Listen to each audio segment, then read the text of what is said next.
ഇപ്പൊ എവിടെ താമസം? പാങ്ങോട് മിലിറ്ററി ക്യാമ്പിനടുത്ത് ചെറിയൊരു വീട്ടിലാണ് ഇപ്പൊ അവള് താമസിക്കുന്നത്. ഗായത്രിയുടെ കുഞ്ഞു അവക്കൊപ്പോ സാറേ. പിന്നെ അതിനെയും കൊണ്ട് അവള് വല്ലാതെ കഷ്ടപ്പെടുന്നുണ്ട്. ചേച്ചിയെ കാണാനില്ലെന്നുള്ളതാ അവൾ ഏറ്റവും വലിയ വിഷമം. അവളും കുഞ്ഞും ആ വീട്ടിൽ തനിച്ചാണോ? അതെ സാറേ. പിന്നെ ഹൗസ് ഓണർ ഫാമിലിയും അതിനോട് ചേർന്ന് തന്നെയാ താമസം. അതുകൊണ്ട് മറ്റു പ്രോബ്ലംസ് ഒന്നുമില്ല. എന്നാലും ഇത്രയില്ലാത്തൊരു കുഞ്ഞിനെയും കൊണ്ട് അവൾക്ക് എന്ത് ചെയ്യാൻ പറ്റും സാറേ? ചേച്ചിയെ തിരിച്ചെട്ടിയ ആ കുഞ്ഞിന്റെ കാര്യത്തിലെങ്കിലും എന്തെങ്കിലും. ഗായത്രിയോട് സേഫ് ആയിട്ടുണ്ടെന്ന് മാത്രം നീ ഗൗരിയോട് പറഞ്ഞാൽ മതി. കഴിവതും അവളിങ്ങോട്ട് വരാതിരിക്കുന്നതാണ് നല്ലത്. നിന്റെ കാർഡൊന്നും തന്നെ. തൽക്കാലം നമ്മുടെ ഈ കൂടിക്കാഴ്ച മറ്റാരും അറിയണ്ട. ശങ്കർ അല്ലേ? അതെ. പറഞ്ഞത് മനസ്സിലായല്ലോ. ഗൗരി എവിടെ ഉണ്ടെന്ന് ഇവിടെ വേറെ ആരെങ്കിലും അറിയാനിടയായാൽ അത് അവളുടെ ജീവന് പോലും ആപത്താ. ശങ്കറിന് ഞാൻ പറയുന്നത് മനസ്സിലാവുന്നുണ്ടല്ലോ? സാറേ. ഇന്നത്തെ പൊയ്ക്കോ, ഞാൻ തന്നെ സൗകര്യം പോലെ വിളിച്ചോളാം. നമുക്ക് സേഫ് ആയ ഒരിടത്ത് വെച്ച് കാണാം. ശരി, ഓക്കെ, ഞാൻ വരട്ടെ. ശരി.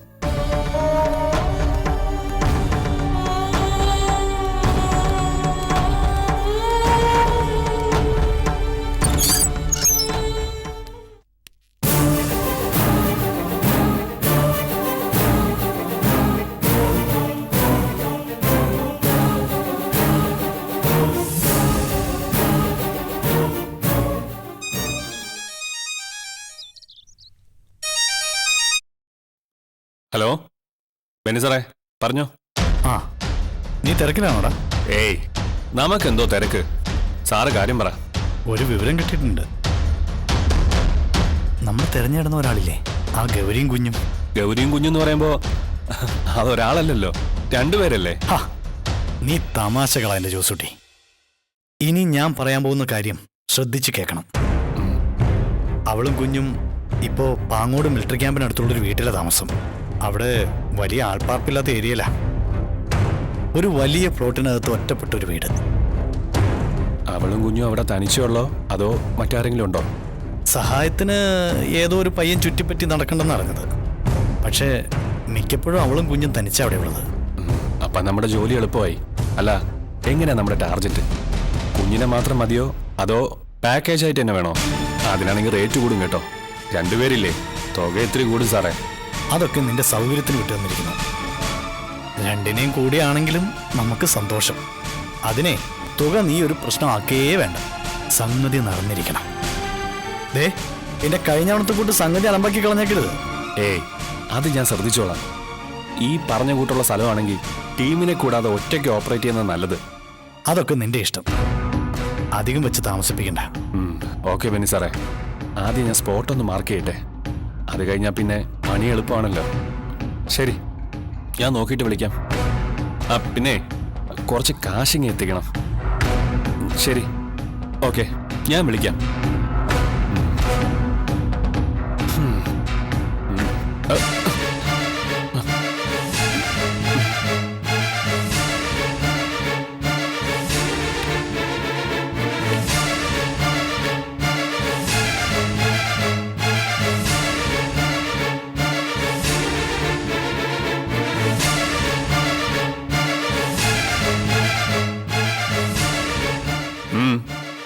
നിനക്കെന്താടി ഒരു വല്ലായിക? എന്താടി ചോദിച്ച കേട്ടില്ലേ? എന്തിനാ നിങ്ങൾ ഇതിനൊക്കെ നടക്കുന്നത്? ആൾക്കാരെ കൊന്നും ദ്രോഹിച്ചും കിട്ടുന്ന പണം കൊണ്ട് വേണോ നിങ്ങൾക്ക് കുടുംബം പുലർത്താൻ? വേണ്ട ജോസൂട്ടി, നിങ്ങൾക്കിനി ഈ തൊഴിൽ വേണ്ട. ഞാൻ സമ്മതിക്കില്ല. നാവടക്കടി. ഒച്ച വച്ച് മറ്റുള്ളവർ കൂടി അറിയിച്ചോണ്ടല്ലോ, പിന്നെ ജീവനോടുകൂടി ഉണ്ടാവില്ല നീ. ജോസൂട്ടി, ഞാൻ പറയുന്നൊന്ന് കേക്ക്. ഇതുവരെ ഇങ്ങനെയൊക്കെ നടന്നില്ലേ? ഇനിയെങ്കിലും ഇതൊക്കെ മതിയാക്കി മാന്യമായി എന്തെങ്കിലും തൊഴിലെടുത്ത് കഴിഞ്ഞൂടെ? അതിൽ നിന്ന് കിട്ടുന്ന വരുമാനം മാത്രം പോരെ നമുക്ക് കഴിയാൻ. അല്ലാതെ ഈ പാപത്തിന്റെ ശമ്പളം നമുക്ക് വേണ്ട. ഞാൻ പറയുന്നത് കേൾക്കാൻ ജോസൂട്ടി മനസ്സ് കാണിക്കണം, പ്ലീസ്. എന്താ വേണമെന്നൊക്കെ എനിക്കറിയാം. പിന്നെ പാപത്തിനും പുണ്യത്തിനൊന്നും പ്രത്യേകിച്ച് വലിയ ശമ്പളമൊന്നുമില്ല മോളെ. മറ്റു പലതും ചെയ്യുന്നത് പോലെ ഇതൊരു തൊഴിൽ, അത്രേ ഉള്ളൂ. ഈ പണിക്കല്ലാതെ തോന്നുന്ന കാശ് ചോദിക്കാൻ വേറെ ഏത് പണിക്ക് പറ്റുമടി? അതുമാത്രമല്ല, നീ കരുതും പോലെ പെട്ടെന്നൊരു ദിവസം അങ്ങനെ മതിയാക്കാൻ പറ്റുന്നൊരു ജോലിയൊന്നുമല്ല. അതുകൊണ്ട് നീ ഈ വക കാര്യങ്ങളിലൊന്നും തലയിടാൻ വേണ്ടി നിൽക്കണ്ട. എന്നെ ഇതേപോലെ പലരും വിളിക്കും, പല ജോലി ഏൽപ്പിക്കും. അതൊക്കെ ഏതാ എന്താന്നൊക്കെ അറിയാൻ എന്റെ പിന്നാലെ ഇങ്ങനെ ചെവിയും വട്ടം പിടിച്ച് നടക്കരുത്, കേട്ടല്ലോ? ഇപ്പൊ ജോസൂട്ടിയെ വിളിച്ചത് പൂക്കാടൻ വീട്ടിലെ ബെന്നിയല്ലേ? അത് നിനക്കെങ്ങനെ മനസ്സിലായി? പറയടി. എനിക്ക് മനസ്സിലായി. വിളിച്ചത് ആരാന്ന് മാത്രമല്ല, അയാൾ എന്തിനാ വിളിച്ചതെന്നും. അയാൾക്കിപ്പോ ആ ഗൗരിയും കുഞ്ഞിനെയും കൊല്ലണം. അത് നിങ്ങളുടെ കൈയുണ്ട്. സത്യം പറ, അതിനല്ലേ അയാൾ ഇപ്പൊ വിളിച്ചത്?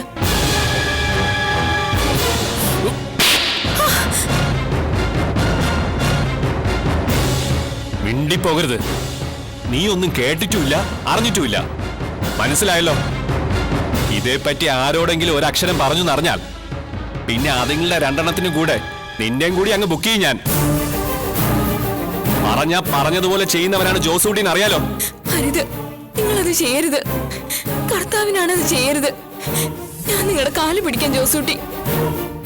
ആ കുഞ്ഞിനെ അവളെ ഒന്നും ചെയ്യരുത്. ദൈവത്തെ ഓർത്തൊന്നും ചെയ്യരുത്. ഇത്രയ്ക്ക് അങ്ങോട്ട് പറയാനും വേണ്ടി അവളും ആ കുഞ്ഞ് നിന്റെ ആരാടി? പണ്ടങ്ങ് കൂടെ പഠിച്ചവളുടെ അനിയത്തിയാണെങ്കിൽ ആ സെന്റിമെന്റ്സ് ഒക്കെ മറന്നേക്കണം. അങ്ങനൊരു ബന്ധമല്ല ഞാനും ആ കുട്ടിയും തമ്മിലുള്ളത്.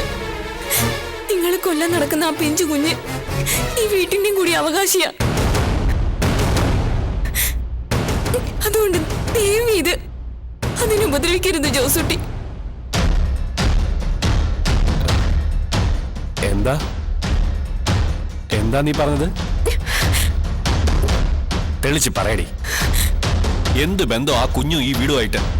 പറയടി, പറയാൻ. ജോസൂട്ടി വിട്, വിടാൻ.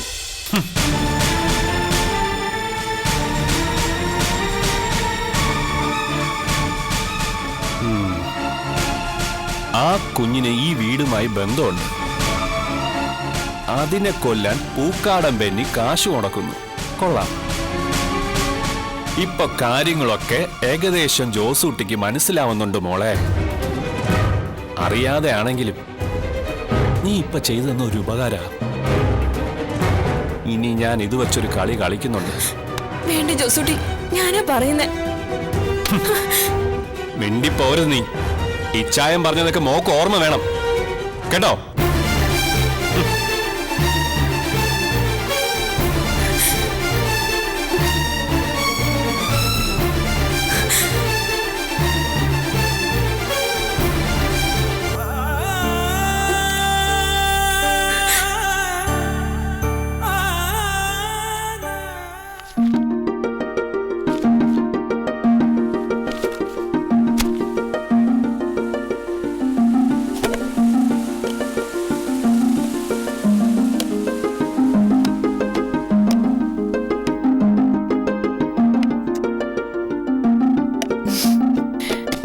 ഗായത്രി നേരത്തെ എഴുന്നേറ്റോ? അതാ എന്റെ ശീലം. അല്ല, ഫ്രിഡ്ജിലിരുന്ന പാല് തികഞ്ഞായിരുന്നോ? ആ, അത് വെച്ച് അഡ്ജസ്റ്റ് ചെയ്തു. സണ്ണിച്ചായനെ ഗായത്രിക്ക് എങ്ങനെയായിരുന്നു പരിചയം? സണ്ണിച്ചാന് മധുരം നിർബന്ധമല്ല, പക്ഷെ എനിക്ക് മധുരം കൂടുതൽ വേണം. അല്ല, ഞാൻ ചോദിച്ചതിന് ഗായത്രി മറുപടി ഒന്നും പറഞ്ഞില്ല. അതൊക്കെ ചേട്ടത്തി തന്നെ ചോദിച്ചാ മതി. അല്ല, ഞാനിങ്ങനെ വിളിക്കുന്നതുകൊണ്ട് ബുദ്ധിമുട്ടുണ്ടോ? എന്ത് ബുദ്ധിമുട്ട്? അനിയന്റെ ഭാര്യയാണേലും പ്രായത്തിൽ ഗായത്രിയേക്കാൾ 7-8 വയസ്സ് മൂത്തതാ ഞാൻ. അപ്പൊ പിന്നെ ധൈര്യമായിട്ട് ചേട്ടത്തിന്ന് വിളിക്കാം. ഞാൻ 2 പേർക്കുള്ള ചായ ഉണ്ടാക്കിയിട്ടുള്ളൂ. അയ്യോ, അത് അബദ്ധമായല്ലോ. ഞാൻ കരുതി എല്ലാവർക്കും ഉണ്ടാവുന്നു. അപ്പച്ചനും ബെന്നിച്ചായനും ഒക്കെ എഴുന്നേറ്റ് മുഖം കഴുകിയാലുടൻ ചായ കൈ കിട്ടിയിരിക്കണം. സാരമില്ല, കുട്ടിക്ക് അറിയാഞ്ഞിട്ടല്ലേ, ഞാൻ ഉണ്ടാക്കിക്കോളാം.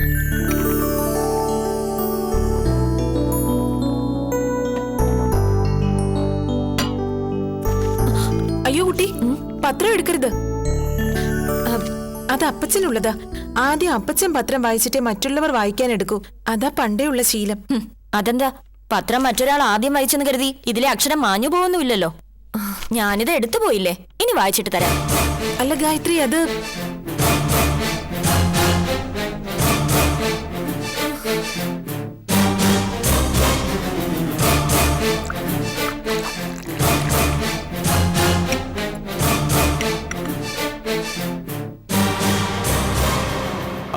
അന്നമ്മേനെടുക്ക.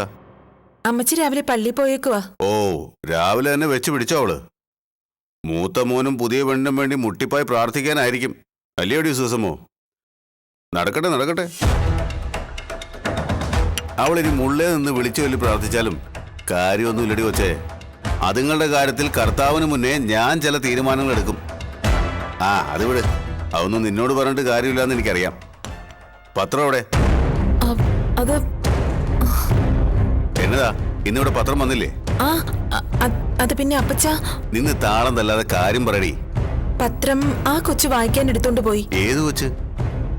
അതിന് എന്റെ അറിവിലൂടെ കൊച്ചുങ്ങളൊന്നും ഇല്ലല്ലോ. പറയടി. ഇവിടെ ഞാൻ വായിക്കുന്നതിന് മുന്നേ ആർക്കവിടെ പത്രം വായിക്കാൻ മുട്ടി നിൽക്കുന്നെന്നാ ചോദിച്ചത്. ഗായത്രി. ആഹാ, അത് ശരി. കണ്ണു തുറക്കുന്നതിന് മുന്നേ പത്രം കിട്ടാൻ അവളെന്താ ഇവിടുത്തെ മന്ത്രിക്കൊച്ചമ്മയാണോ? എനിക്കിപ്പോ അറിയണം എന്നതാ അവളുടെ സൂക്കേടെന്ന്. അവള് പത്രം എടുത്തപ്പോ നിന്റെ വായിലെന്നായിരുന്നടി? നാ കൊട്ടിപ്പിടിച്ചിരിക്കായിരുന്നു? അതോ എന്റെ ഇഷ്ടവും ശീലമൊക്കെ ഇനി ഒന്നേന്ന് പറഞ്ഞ് മനസ്സിലാക്കി തരണോ ഇവിടെയുള്ളവർക്ക്?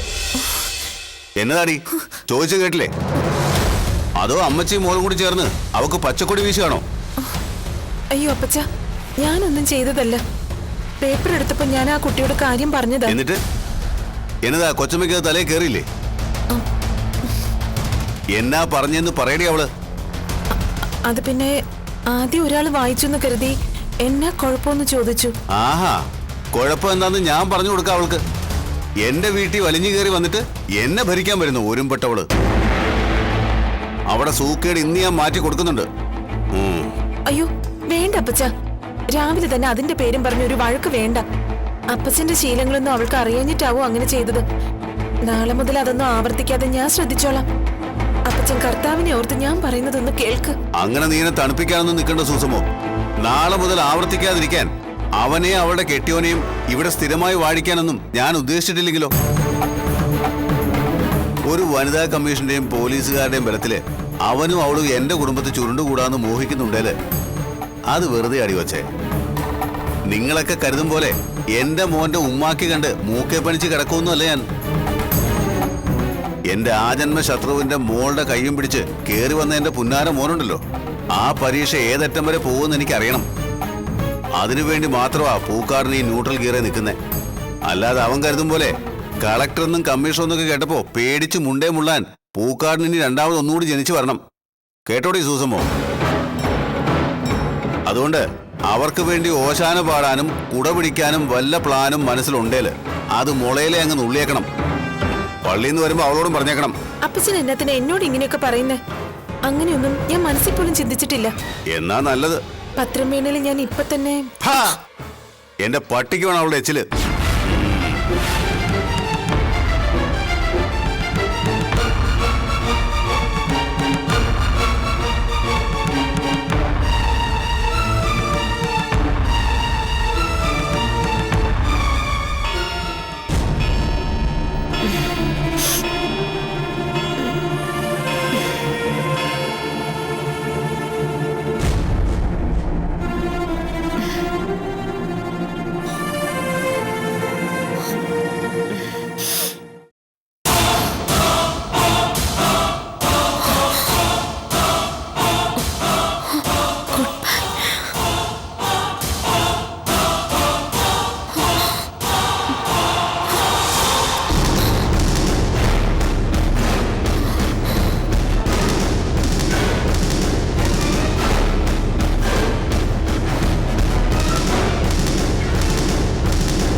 എന്നാ പറ്റി? ഇന്ന് നേരത്തെ ആണല്ലോ. ചായ ഫ്ലാസ്കിൽ ഇരിപ്പുണ്ട് കേട്ടോ. അലനെ കണ്ടോ ചേട്ടത്തി? ഇല്ലല്ലോ. അലൻ ഇങ്ങോട്ട് വന്നോ? ഞാൻ ശ്രദ്ധിച്ചില്ലല്ലോ. അത് ശരി. അപ്പൊ ആള് രാത്രി തന്നെ സ്ഥലം കാലിയാക്കിയിട്ടുണ്ട്. സ്ഥലം കാലിയാക്കേ? നീ എന്നെ ഇങ്ങനെയൊക്കെ പറയുന്നേ? പിന്നെ ഞാൻ എങ്ങനെ പറയണമെന്നാ ചേട്ടത്തി? കണ്ണാടിയിൽ ഭാര്യയ്ക്കൊരു പ്രേമലേഖനം എഴുതി വെച്ചിട്ട് പോയവനെ പറ്റി പിന്നെ ഞാൻ എന്തു പറയാൻ? എന്താ കുട്ടി, എന്തൊക്കെയാ നീ പറയുന്നേ? എനിക്കൊന്നും മനസ്സിലാവുന്നില്ല. തുടക്കത്തിൽ എനിക്കും ഒന്നും മനസ്സിലായില്ലായിരുന്നു. പക്ഷെ ഇപ്പൊ ചിത്രം ഏകദേശം ക്ലിയർ ആയിട്ട് വരുന്നുണ്ട്. എന്റെ ഭർത്താവ് അലൻ ജോസഫ് എന്നോടൊത്തുള്ള പൊറുതി അവസാനിപ്പിച്ചതായി പ്രഖ്യാപിച്ച് സ്ഥലം വിട്ടൂന്ന്. ഇതിലും സിമ്പിളായി എനിക്ക് പറഞ്ഞു തരാൻ അറിയത്തില്ല ചേട്ടത്തി. ആ, നീ എന്നതാടി കൊച്ചുവർത്താനം പറഞ്ഞുകൊണ്ടിരിക്കുന്നത്? ചായ വരാനുള്ളതിന് എന്നതാ? നാത്തൂനും കൂടെ രാവിലെ തന്നെ ഒരു കിന്നാരം പറിച്ചില്. ഞാനൊരു സന്തോഷ വാർത്ത ചേട്ടത്തിയോട് പറയായിരുന്നു ബെന്നിച്ചായ. എന്നതാ രാവിലെ തന്നെ എത്ര സന്തോഷിക്കാൻ? പറ, ഞാനോടി ഒന്ന് അറിയട്ടെ. എന്റെ ഭർത്താവ് പുറപ്പെട്ടു പോയി ബെന്നിച്ചായ. അതിൽ കൂടുതൽ എന്ത് ഹാപ്പി ന്യൂസാ രാവിലെ അറിയാനുള്ളത്? എന്നതാ നീ പറഞ്ഞേ? അവൻ പുറപ്പെട്ടു പോയെന്നാ? മോളെ, നീ കാര്യം പറ, എന്നതാ ഉണ്ടായത്? ഞാൻ സീരിയസ് ആയിട്ട് പറഞ്ഞതാ ഇച്ചായ. ഉണർന്നു നോക്കുമ്പോ മുറിയിൽ അയാളില്ല. പകരം കണ്ണാടിയിൽ ഒരു ഗുഡ് ബൈ എഴുതി വെച്ചിട്ടുണ്ട്. ആദ്യം ഞാൻ കരുതിയത് എന്നെ പേടിപ്പിക്കാൻ വെറുതെ ഒരു നമ്പർ ഇട്ടതാവൂന്ന. പക്ഷെ മുകൾ നിലയിൽ മുഴുവൻ ഞാൻ തപ്പിയിട്ടും നോ രക്ഷ. ഇപ്പൊ ചേട്ടത്തെയും പറയുന്നു ആളിനെ ഇവിടെ എങ്ങും കണ്ടില്ല എന്ന്. അപ്പൊ ആള് മിസ്സിംഗ് ആണെന്ന് ഉറപ്പല്ലേ ബെന്നിച്ചായ? ഇനി ഒരൊറ്റ കാര്യമേ അറിയാനുള്ളൂ നമുക്ക്. അലൻ ജോസഫ് ഒറ്റയ്ക്കാണോ ഇവിടുന്ന് സ്കൂട്ടായതെന്ന്. എന്റെ ഒരു ഊഹം വെച്ച് നോക്കുമ്പോ കൂടെ അവളും ഉണ്ടാവാൻ വഴിയുണ്ട്. ഇന്നലെ നമ്മൾ കണ്ടില്ലേ നമ്മുടെ സണ്ണിച്ചായന്റെ മണവാട്ടി, ആ ഗായത്രി കുട്ടി. ചിലപ്പോ എന്റെ ഭർത്താവ് എന്നെ ഉറക്കി കിടത്തിയതുപോലെ അവളുടെ ഭർത്താവിനെയും അവൾ ഉറക്കി കിടത്തിയിട്ടാവും അയാൾക്ക് കമ്പനി കൊടുക്കാൻ കൂടെ പോയത്. ആഹാ, എന്നാ പിന്നെ അതൊന്നും അറിഞ്ഞിട്ടെന്ന കാര്യം. നീ വാടി. ഇച്ചയെ വേണ്ട. ഗായത്രി തിരക്കിയാണെങ്കിൽ അങ്ങോട്ട് പോണ്ട. അവള് മുറിയിലുണ്ട്. രാവിലെ കിച്ചണിൽ വെച്ച് ഞാൻ കണ്ടതാ. അത് ശരി. അപ്പൊ എല്ലാവരും കൂടി ചേർന്ന് വീണ്ടും നമ്മളെ ഞെട്ടിക്കാണല്ലോ ബെന്നിച്ചായ. കാമുകിയെ ഒഴിവാക്കി തനിച്ചൊരു രക്ഷപ്പെടലിന് നായകൻ തയ്യാറാകാത്തതാണല്ലോ. ഏതായാലും നമ്മൾ കാഴ്ചക്കാരെ ശരിക്കും ഞെട്ടിക്കുന്നുണ്ട് ആ രംഗത്തുള്ളവര്. ചിലപ്പോ അവനിനി അവന്റെ വീട്ടിലേക്ക് പോയതാണെങ്കിലും മോളെ. ഏതായാലും ഞാനൊന്ന് വിളിച്ചോട്ടെ. ആഹാ, എന്നതാ രാവിലെ എല്ലാരും കൂടി ഒരു സഭ കൂടല്ലേ? അപ്പച്ചനും അമ്മച്ചി എന്ത് ചെയ്തു സൂസമ്മേ? അപ്പച്ചൻ മുറിയിലുണ്ട്. അമ്മച്ചി പള്ളിയിൽ നിന്ന് വന്നിട്ടില്ല. എന്റെ ഭർത്താവ് എവിടെ? അയ്യോടിയേ, നിന്റെ ഭർത്താവ് എവിടെയുണ്ടെന്ന് എന്നോടാണോ അന്വേഷിക്കുന്നേ? ഇന്നലെ അവൻ നിന്റെ കൂടെയല്ലേ ഉറങ്ങിയത്? എന്നിട്ട് നേരം വിളക്കുമ്പോ എന്നോട് വന്ന് അന്വേഷിച്ചാ ഞാൻ എന്തോ ചെയ്യും? അങ്ങനെ കൈമലർത്തി കാണിക്കില്ലേ നിങ്ങള്? എന്റെ ഭർത്താവും നിങ്ങളുടെ ഭാര്യയും തമ്മില് മറ്റൊരു തരത്തിൽ ബന്ധമുള്ളത് ഇവിടെ എല്ലാവർക്കും അറിയാവുന്ന കാര്യമാ. അതറിഞ്ഞു വെച്ചുകൊണ്ട് തന്നെയാ നിങ്ങൾ അവളെ മണവാട്ടിയാക്കിയതെന്ന് ഞങ്ങൾക്കും അറിയാം. അപ്പൊ പിന്നെ എന്റെ ഭർത്താവിനെ പറ്റിയുള്ള വിവരങ്ങളും വിശേഷങ്ങളും എന്നേക്കാൾ കൂടുതൽ അറിയാവുന്നത് നിങ്ങൾക്കൊക്കെ ആയിരിക്കുമല്ലോ, വിശേഷിച്ചും നിങ്ങളുടെ ഭാര്യയ്ക്ക്. അതെന്നാ പറച്ചിലടി മോളെ. അവര് തമ്മിലുള്ള അടുപ്പവും ബന്ധമൊക്കെ എനിക്കും അറിയാവുന്ന കാര്യമല്ലേ. ഒരാൾ സ്നേഹിച്ച പെണ്ണിനെ മറ്റൊരാൾ വിവാഹം കഴിക്കാൻ പാടില്ലെന്ന് എന്തെങ്കിലും നിയമം ഉണ്ടോ ഇവിടെ? അങ്ങനെയാണെങ്കിൽ ഈ ഭൂമിയിൽ എവിടെയെങ്കിലും ഒരു കെട്ട് കല്യാണം നടക്കൂടി മണ്ടി. അതുകൊണ്ട് നീ ആ കഥയൊക്കെ പറഞ്ഞ് എന്നെ ഇടയ്ക്കിടയ്ക്ക് ചൊറിയാൻ നിൽക്കണ്ട. അതൊക്കെ ഞങ്ങള് ടൈം പാസ് സമയത്ത് ഷെയർ ചെയ്തോളാം, കേട്ടോ? ആയിക്കോ. ഈ നാടകത്തില് നായകന് കയ്യടി കിട്ടാൻ കോമാളിത്തം കാണിക്കുന്ന ബഫൂണിന്റെ റോളാ നിങ്ങൾക്കെന്ന് എനിക്കറിയാം. പക്ഷേ നിയമപ്രകാരം അലൻ ജോസഫ് എന്റെ ഭർത്താവായിരിക്കുന്നിടത്തോളം കാലം നിങ്ങളുടെ ഒരു കളിയും ഇവിടെ വില പോവില്ല. അത് ശരിക്കും ആലോചിച്ചോണം. നീ എന്നത്തിന് ഇയാളോട് വിസ്തരിക്കാൻ നിൽക്കുന്നേ? നീ വന്നേ, എന്നാ വേണമെന്നൊക്കെ ചാച്ചൻ തീരുമാനിച്ചോളൂ.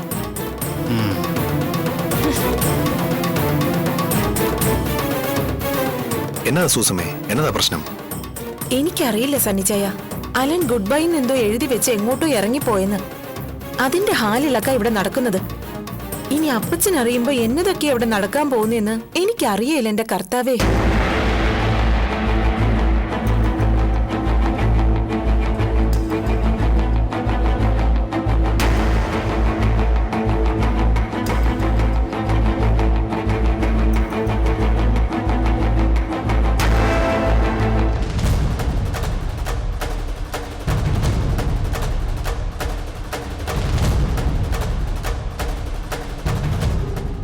അലൻ ഇങ്ങനൊരു നീക്കം നടത്തുമെന്ന് ഞാൻ തീരെ പ്രതീക്ഷിച്ചില്ല.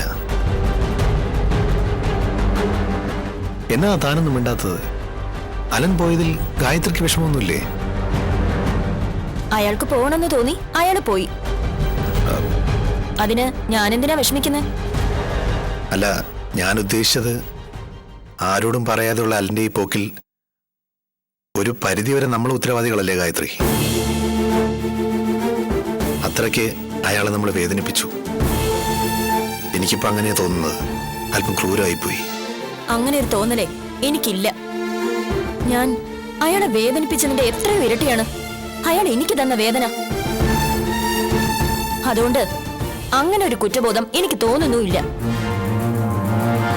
പിന്നെ അയാൾക്ക് അധിക കാലമൊന്നും ഈ വീട് വിട്ടു നിൽക്കാൻ പറ്റില്ലെന്ന് എനിക്കറിയാം. അതെന്താ ഇയാൾക്കത്ര വിശ്വാസം? ഇയാൾ ഈ വീട്ടിലേക്ക് വന്നതുകൊണ്ടാണോ? എങ്കിൽ ആ വിശ്വാസം തെറ്റാണ് ഗായത്രി.